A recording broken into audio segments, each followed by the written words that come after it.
안녕하세요, 여러분. 신선생님입니다. 오늘은 한국의 집이라는 제목의 마지막 시간으로 문법을 공부해 보겠습니다. 지난 시간에 말씀드렸듯이 한국 사람들의 대부분이 아파트에서 살고 있습니다. 저도 아파트에 사는데요. 윗집에서 사는 사람들 때문에 요즘 고민이 있습니다. 윗집에는 부부와 아이들이 사는 집인데요. 아이들이 뛰는 소리가 너무 시끄러워서 참을 수가 없을 정도예요. 다음 주가 시험이라서 요즘 열심히 시험 준비를 하고 있는데 어제는 아이들이 너무 심하게 뛰는 소리 때문에 공부에 집중할 수 없었어요. 그래서 참다 못해 윗집으로 찾아가서 조용히 해달라고 이야기했어요. 오늘 배울 첫 번째 문법은 다 못해입니다. 다 못해는 형용사와 동사 모두 사용할 수 있는데요. 형용사가 사용될 때나 동사가 사용될 때 그 의미가 조금 다릅니다. 먼저 형용사가 올 경우 그 상태의 정도가 지나쳐서 그 이상의 극단적인 상태에까지 이르렀음을 의미합니다. 또 동사의 경우 한계에 이르러 더 이상 그 동작의 상태를 유지할 수 없음을 의미하는 문법입니다. 동사와 형용사 모두 기본형의 변화 없이 다 못해를 붙여 쓰시면 됩니다. 이 문법은 정도가 심해짐을 나타내는 경우에 다 못해 기까지 하다의 형태로 쓰이기도 합니다. 예를 들어서 아침도 못 먹고 점심까지 굶으니까 배가 너무 고픈데 그냥 배가 고픈 것에 그치지 않고 속이 아픈 정도로 심해질 때 아침도 못 먹고 점심까지 굶으니까 배가 고프다 못해 속이 아프기까지 해요 라고 말할 수 있습니다. 뒤에 오는 명사를 수식할 때에는 다 못한의 형태로 쓰는데요. 예를 들어서 불친절한 서비스에 참다 못한 손님이 말했다에서 참다 못한 손님처럼 사용할 수 있습니다. 또 이 문법과 동사 생각하다가 같이 쓰이면 생각하다 못해가 되는데 줄여서 생각다 못해로 흔히 사용합니다. 자, 그럼 예문들을 보면서 문법 다 못해를 좀 더 자세히 살펴보도록 하겠습니다. 아이가 대학에 합격하니 기쁘다 못해 눈물이 난다. 나의 자식이 원하는 대학에 합격하면 정말 기쁘겠죠? 기쁘면 보통 웃음이 나야 하는데 너무 기쁘면 눈물이 날 때도 있습니다. 이렇게 너무너무 기뻐 기쁜 정도에 그치지 않고 눈물이 난다는 것을 나타낼 때 기쁘다 못해 눈물이 난다 라고 할 수 있습니다. 그래서 아이가 대학에 합격하니 기쁘다 못해 눈물이 난다 라고 했습니다. 다음 예문을 볼까요? 배가 부르다 못해 터질 것만 같다. 이 문장은 배가 부르다를 사용해서 너무너무 배가 불러서 그냥 배가 부른 정도가 아니라 배가 터질 것 같은 상태가 되었다는 것을 의미합니다. 배가 부르다 못해 터질 것만 같다. 다음 예문도 보시겠습니다. 그녀의 미모는 아름답다 못해 눈이 부시다. 여기에서 미모는 아름다운 얼굴 모습을 의미하고 눈이 부시다는 빛이나 색이 강해서 바로 바라보기가 어렵다는 의미입니다. 어두운 곳에 있다가 밝은 곳으로 갑자기 나가면 눈을 뜨기 어려운 느낌이 있죠? 또 눈이 부시다는 외모나 옷차림이 빛이 나는 것처럼 아주 아름답다라는 의미를 비유적으로 나타내기도 합니다. 이 문장은 그녀의 아름다운 모습, 즉 미모가 아름다운데 그냥 아름다운 게 아니라 너무 아름다워서 눈이 부실 정도라는 의미입니다. 그녀의 미모는 아름답다 못해 눈이 부시다. 다음 예문도 보시겠습니다. 상사의 부당한 요구를 견디다 못해 사내 고충위원회에 진정을 했다. 부당하다는 이치에 맞지 않다라는 뜻이고, 사내 고충위원회는 직원들의 괴롭고 힘든 심정과 사정을 들어주고 이를 해결하는 회사 안에 있는 기관을 말합니다. 마지막으로 진정은 실제 상황과 이를 자세하게 이야기하는 것 또는 그런 이야기를 의미합니다. 이 문장에 다 못해 앞을 보시면 동사 견디다를 사용했네요. 동사가 다 못해 앞에 있는 경우 한계에 이르러 더 이상 그 동작의 상태를 유지할 수 없음을 나타낸다고 했죠. 그래서 이 문장은 상사의 부당한 요구를 견디다가 더 이상 견딜 수가 없어서 고충위원회에 진정을 했다는 의미입니다. 지금까지 문법 다 못해의 의미와 예문 속에서 어떻게 사용되었는지를 알아보았습니다.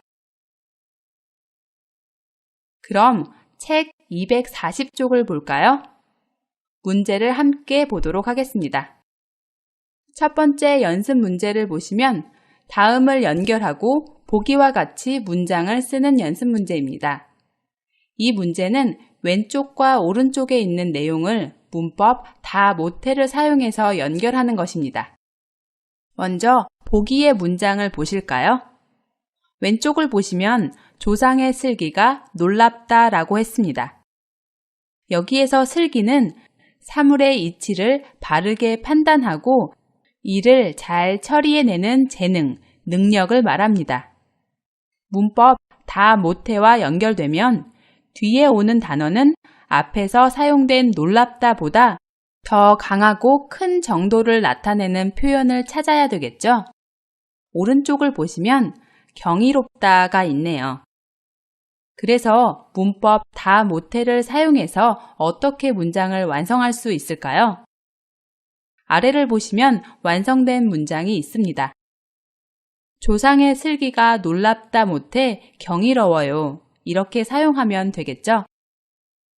앞에서 정도가 심해짐을 나타낼 때 다 못해 기까지 하다의 형태가 쓰이기도 한다고 이야기했는데요. 여기에서도 단순히 놀라운 정도에 그치지 않고 그보다 더 강한 느낌인 경이로움을 느낀다는 의미에서 조상의 슬기가 놀랍다 못해 경이롭기까지 해요 라고 쓸 수도 있습니다. 자, 그럼 여러분이 직접 1번부터 4번까지 왼쪽과 오른쪽의 표현을 연결하고 문장을 완성해 보시기 바랍니다.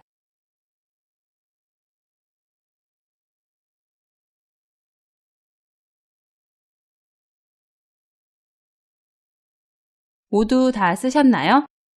그럼 선생님과 같이 확인해 볼까요?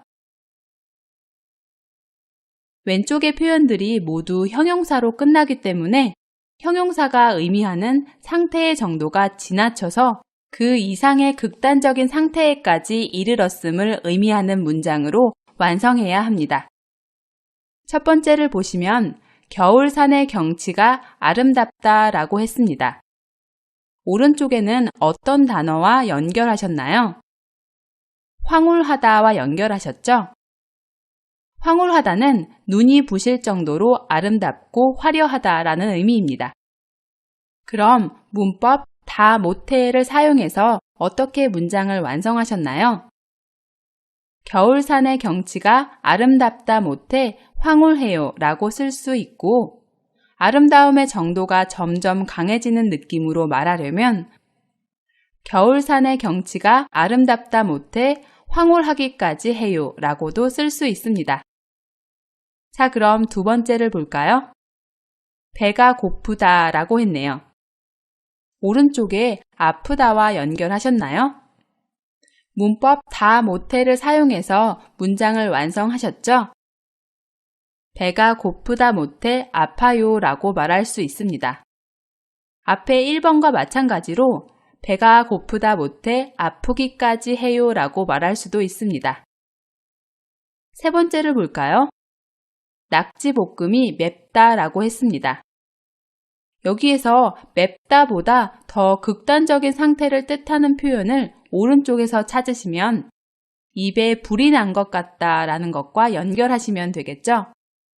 문법 다 못해를 사용해서 문장을 완성하시면 낙지볶음이 맵다 못해 입에 불이 난 것 같아요 라고 쓰시면 됩니다.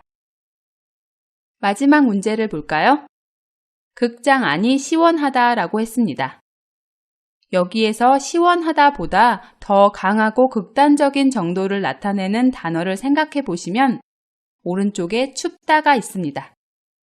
그래서 다 못해를 사용해서 문장을 완성하시면 극장 안이 시원하다 못해 추워요 또는 극장 안이 시원하다 못해 춥기까지 해요 라고 쓰시면 되겠습니다. 자, 그럼 두 번째 문제를 보시겠습니다. 두 번째 문제는 동사에 다 못해가 붙은 표현을 사용해서 문장을 완성하는 문제입니다. 아래의 상자 안에 있는 표현들을 보시면 모두 동사 뒤에 다 못해가 붙은 말이죠. 동사 뒤에 다 못해가 붙은 경우에는 한계에 이르러 더 이상 그 동작의 상태를 유지할 수 없음을 의미하게 됩니다. 먼저 보기를 보실까요? 기차에서 아이들이 하도 떠들어서의 뒤를 참다 못해를 사용해서 완성했죠. 참다가 더 이상 참을 수가 없어서 조용히 하라고 했다는 의미로 참다 못해 조용히 하라고 말했다 라는 문장을 만들었네요. 그래서 완성된 문장은 기차에서 아이들이 하도 떠들어서 참다 못해 조용히 하라고 말했다입니다. 여기에서 하도는 정도가 아주 심하거나 수량이 아주 많게 라는 의미로 너무와 바꿔 사용할 수 있습니다. 자, 그럼 나머지 표현을 사용해서 1번부터 4번까지 문장을 완성해 보시기 바랍니다. 여러분이 뒤 문장은 상황에 맞게 다양하게 만드시면 됩니다.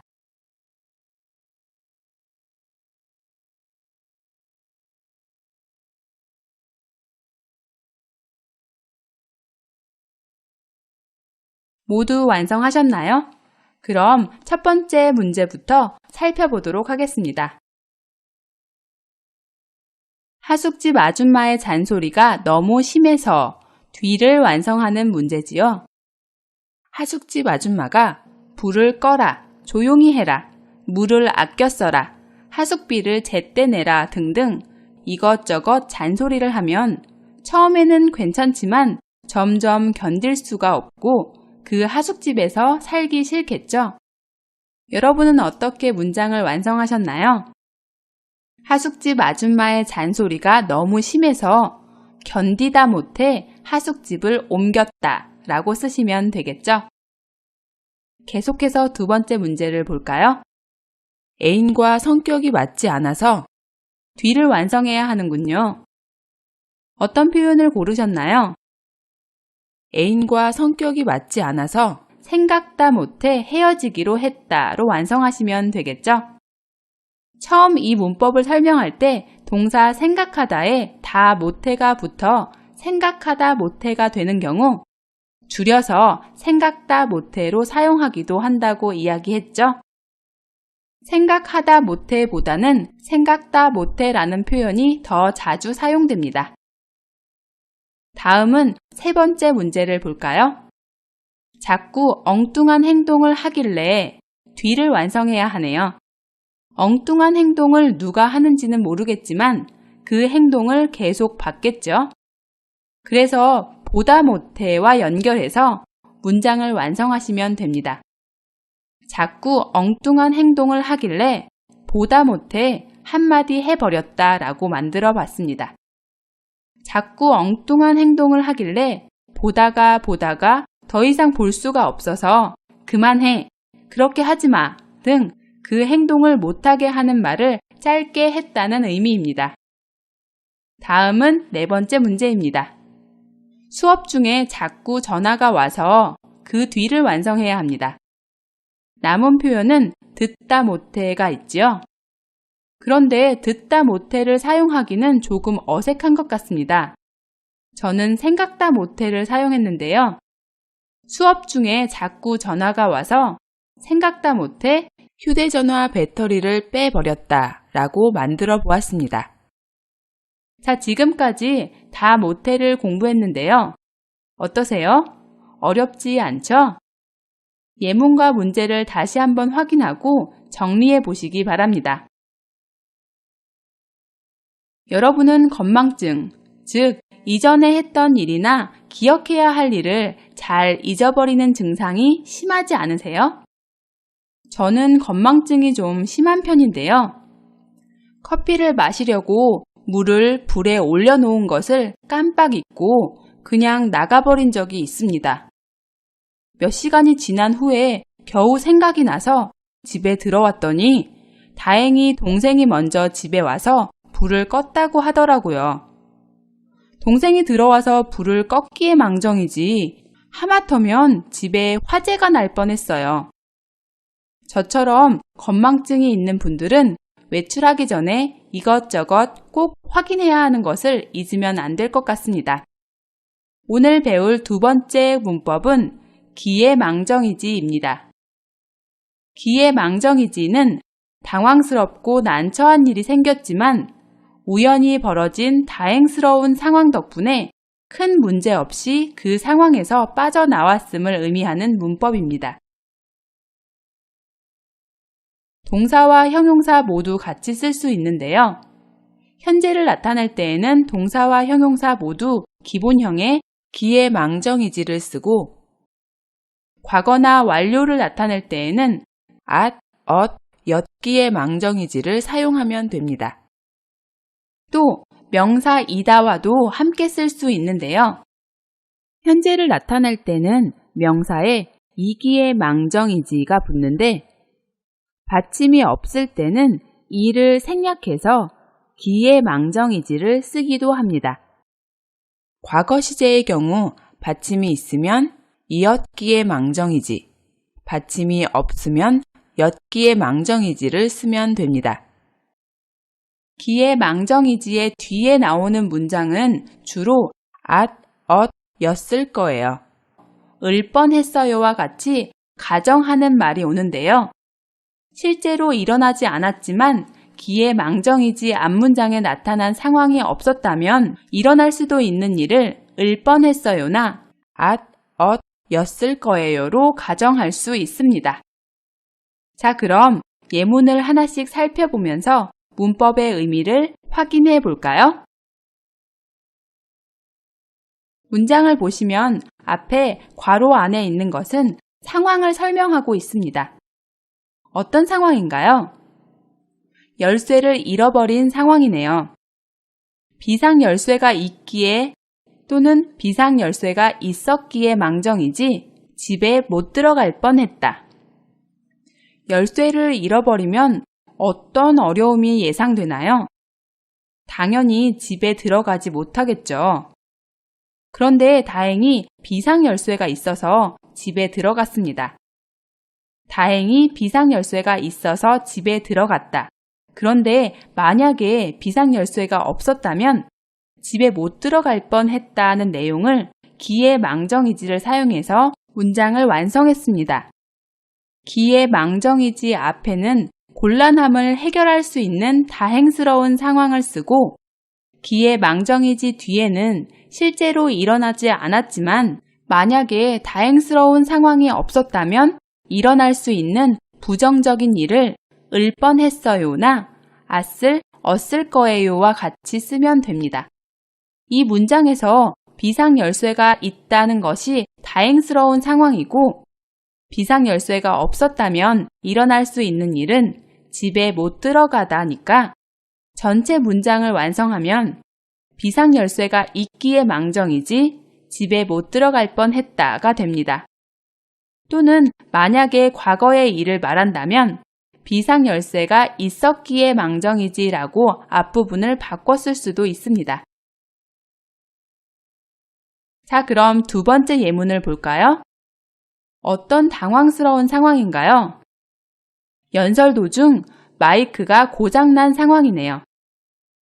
내 목소리가 크기에 망정이지 또는 내 목소리가 컸기에 망정이지 뒷자리에 있는 사람들은 하나도 못 들을 뻔했다. 연설 도중 마이크가 고장났다면 앞자리에 앉아있는 사람들은 내 목소리를 들을 수 있겠지만 뒷자리에 앉아있는 사람들은 하나도 못 들을 수도 있겠죠. 그런데 다행히 내 목소리가 크기 때문에 뒷자리에 있는 사람도 잘 들을 수 있었습니다.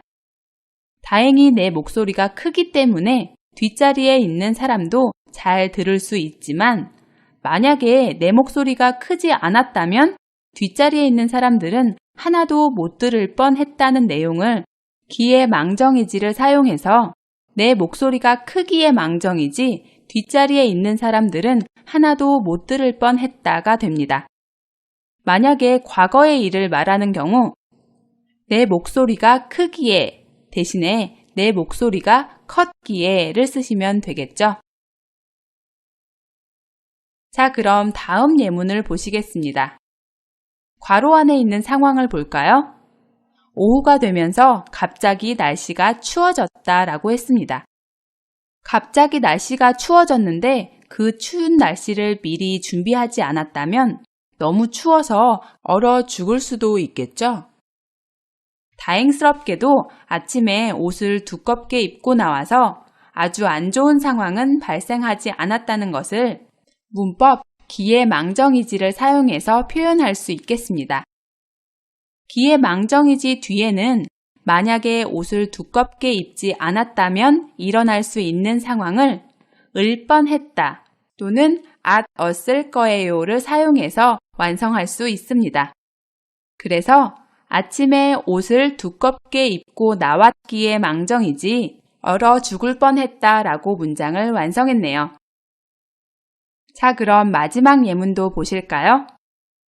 상황을 보시면 회의 준비를 깜빡 잊고 안 했다 라고 했습니다. 회의 준비를 깜빡 잊고 안 했는데 다행스러운 일은 회의가 취소되었습니다. 그런데 만약에 회의가 취소되지 않았더라면 큰일 날 뻔했겠죠?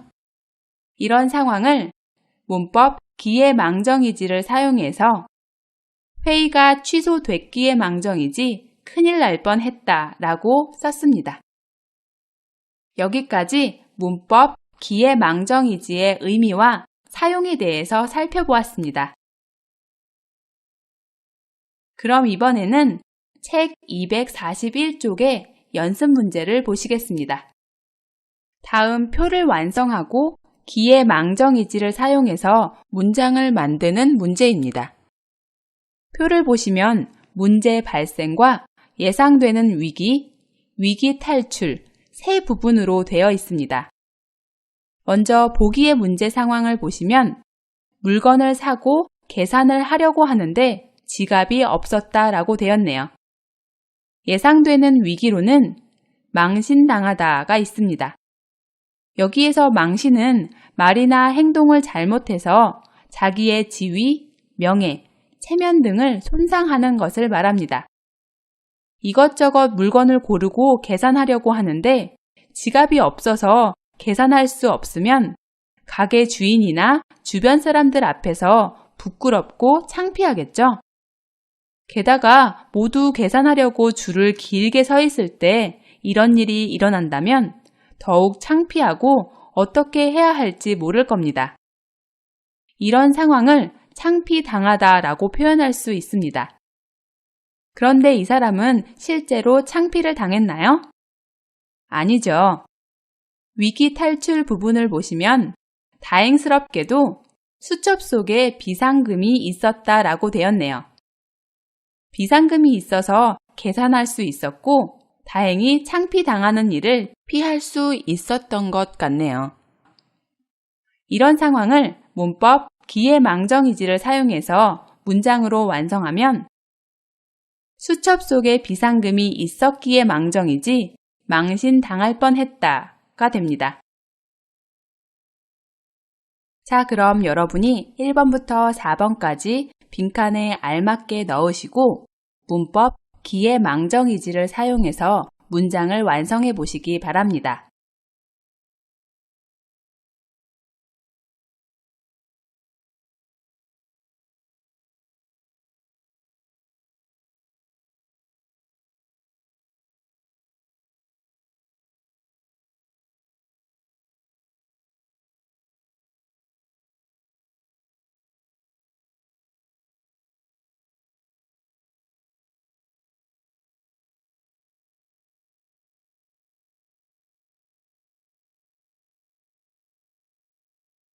모두 완성하셨나요? 그럼 선생님과 하나씩 살펴볼까요? 첫 번째 문제 상황은 자동차 타이어에 펑크가 났다입니다. 여기에서 타이어는 자동차나 자전거 등의 바퀴, 바깥 부분에 끼는 고무로 만든 테입니다. 자동차나 자전거 바퀴를 감싸고 있는 까만색 부분이 바로 타이어입니다. 펑크는 고무 등에 구멍이 뚫리는 것을 말합니다. 그래서 펑크가 나다는 구멍이 나다로 바꿔 쓸 수 있습니다. 예상되는 위기는 어떤 것이 있을까요? 네, 사고가 날 수 있겠죠. 그런데 다행히 사고가 나지 않았습니다. 왜일까요? 위기 탈출 부분을 보시면 출발 전에 발견했다라고 했네요. 다행히 출발 전에 발견해서 사고가 나지 않은 거죠. 이런 상황을 문법 기회망정이지를 사용해서 한 문장으로 만들어 볼까요? 출발 전에 발견했기에 망정이지 사고가 날 뻔했다 라고 쓰시면 됩니다. 자, 그럼 두 번째 문제를 보시겠습니다. 문제 상황은 계단을 헛디뎠다 라고 했습니다.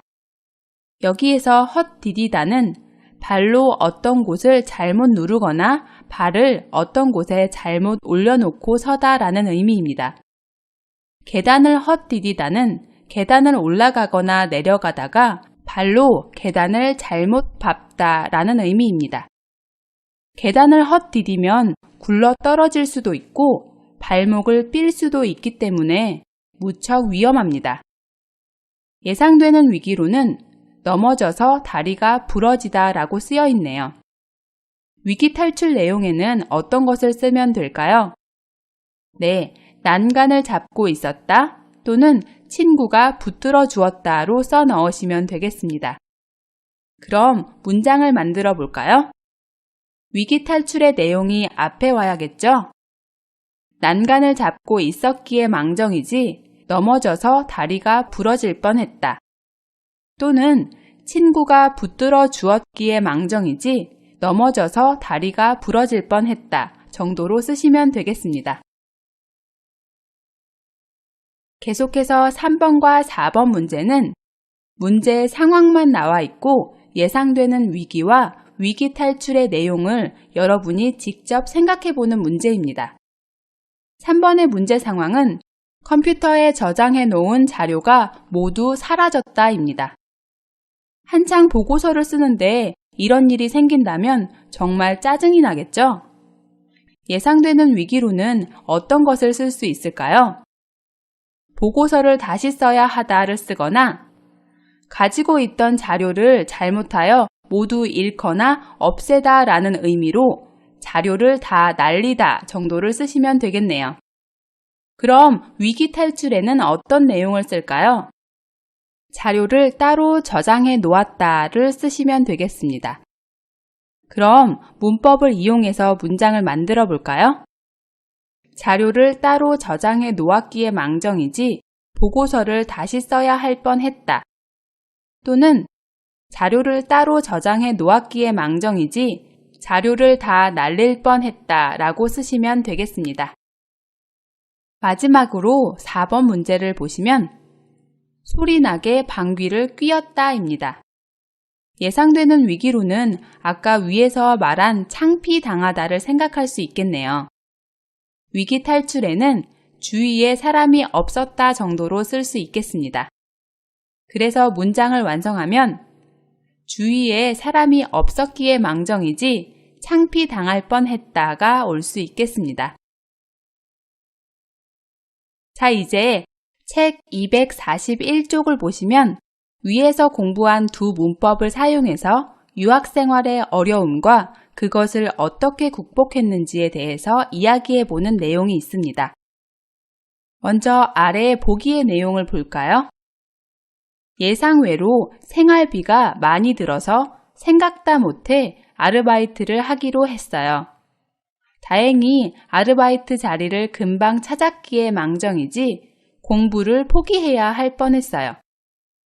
유학 생활을 하다 보면 생활비가 의외로 많이 듭니다.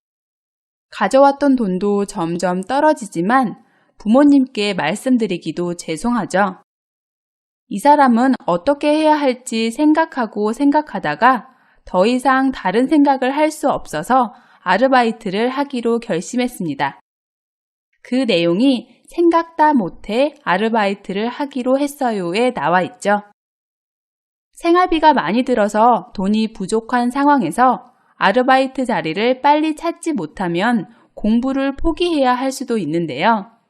다행히 이 사람은 아르바이트 자리를 금방 찾아서 공부를 포기하지 않아도 됐습니다. 이런 내용이 두 번째 문장, 다행히 아르바이트 자리를 금방 찾았기에 망정이지 공부를 포기해야 할 뻔했어요에 표현되어 있습니다. 여러분 중에는 유학을 다녀온 분들도 있을 거고 그렇지 않은 분도 있을 겁니다. 유학을 다녀오지 않은 분은 여러분의 생활에서 어떤 어려움이 있었고 그것을 어떻게 극복했는지 두 문법을 사용해서 써보시기 바랍니다. 자, 그럼 이제 다시 240쪽의 상자 안에 있는 내용을 한번 살펴볼까요? 글을 쓴 사람은 강릉 성교장에 한옥 체험을 하러 갔습니다. 강릉에는 문화재로 지정된 오래된 한옥이 있는데요. 이 한옥의 이름이 선교장입니다. 글을 읽으면서 이 사람이 선교장에 갈 때 무엇을 보았는지, 선교장에 가서 어떤 일을 겪었는지 잘 생각해 보시기 바랍니다. 그럼 한 문장씩 읽어볼까요? 지난 주말에 강릉에 있는 선교장으로 한옥 체험을 다녀왔다. 단풍철이 한창이어서 길이 좀 막혔지만 덕분에 차창 밖으로 아름답다 못해 황홀하기까지 한 단풍들을 실컷 볼 수 있었다. 여기에서 한창은 가장 왕성하고 활기가 있는 때, 그때를 말하고 단풍철은 한창 단풍이 드는 시기를 말합니다. 그래서 단풍철이 한창이라는 것은 단풍이 가장 많고 아름다울 때라는 의미입니다. 실컷은 하고 싶은 대로 한 것을 의미합니다. 차창 밖으로 보이는 단풍들이 너무 아름다운데 그냥 아름다운 정도가 아니라 황홀할 정도에까지 이르렀다는 의미로 문법 다 못해를 사용했네요. 아름답다 못해 황홀하기까지 한 단풍들이라고 표현했습니다. 계속 읽어볼까요? 선교장에 도착한 것은 오후 7시경이었다. 여기에서 경은 시간이나 날짜 뒤에 붙어서 그 시간 또는 그 날짜에 가까운 때라는 의미를 가지는 말입니다. 그래서 무렵으로 바꾸어서 사용할 수 있습니다. 계속 읽어볼까요? 우리는 제일 먼저 마루로 안내되어 저녁 식사를 했다. 그 후 따끈따끈한 온돌방에 이불을 펴고 누웠는데 스르르 하루의 피로가 녹아 사라지는가 싶더니 어느새 잠이 들었나 보다. 여기에서 따끈따끈하다는 매우 따뜻하고 덥다는 의미이고 스르르는 복잡하게 얽히고 뭉친 것이 부드럽게 풀리는 모양 또는 졸음이 슬며시 오는 모양을 나타냅니다. 또 스르르 하루의 피로가 녹아 사라지는가 싶더니에서 는가 싶더니는 는 것 같더니와 비슷한 의미로 앞에 상황이 일어나는 것 같더니 또 다른 상황이 뒤에 일어날 때 사용합니다. 불을 떼면 온돌방은 약간 더울 정도로 따뜻해지는데요. 멀리서 버스를 타고 와서 구경을 했으니까 몹시 피곤했겠죠. 피곤한 상태에서 온돌방에 이불을 펴고 누우니까 하루의 피로가 녹아 없어지는 것 같더니 자기도 모르게 잠이 들어 버렸다는 이야기입니다. 한참을 자다가 한층 더 뜨거워진 바닥 때문에 눈을 떴는데 묘가 두꺼웠기에 망정이지 하마터면 화상을 입을 뻔했다. 하하하. 여기에서 한참은 시간이 꽤 지나는 동안을 나타내는 명사입니다. 한층은 일정한 정도에서 한 단계 더라는 의미입니다. 하마터면은 조금만 잘못했더라면 이라는 뜻으로 위험한 상황을 겨우 벗어났을 때 쓰는 말인데요. 문법 을 뻔했다 앞에 자주 사용됩니다. 화상은 높은 온도에 피부가 되는 것을 말합니다. 이 사람은 꽤 오랜 시간을 계속 잤는데 처음보다 더 뜨거워진 바닥 때문에 눈을 떴다고 했죠. 이 사람은 아마 온돌방의 아랫목에서 잤나 보네요. 아랫목은 온돌방에서 가장 따뜻한 곳인데요. 이곳에 이불이나 요를 깔고 계속 있으면 불이 꺼지기 전까지 점점 뜨거워진답니다. 다행히 이 사람이 누웠던 요가 아주 두꺼워서 화상을 입지 않았네요. 요가 두꺼워 화상을 입지 않았지만 요가 두껍지 않았더라면 화상을 입을 뻔했다라는 의미로 요가 두꺼웠기에 망정이지 하마터면 화상을 입을 뻔했다라고 썼습니다. 그래도 이 사람은 이런 경험을 재미있게 받아들이네요. 뒤에 하하하라고 웃었으니까요. 자, 여러분, 오늘 공부한 문법들을 사용해서 여러분이 직접 문장을 만들어 보는 연습을 많이 하시기 바랍니다.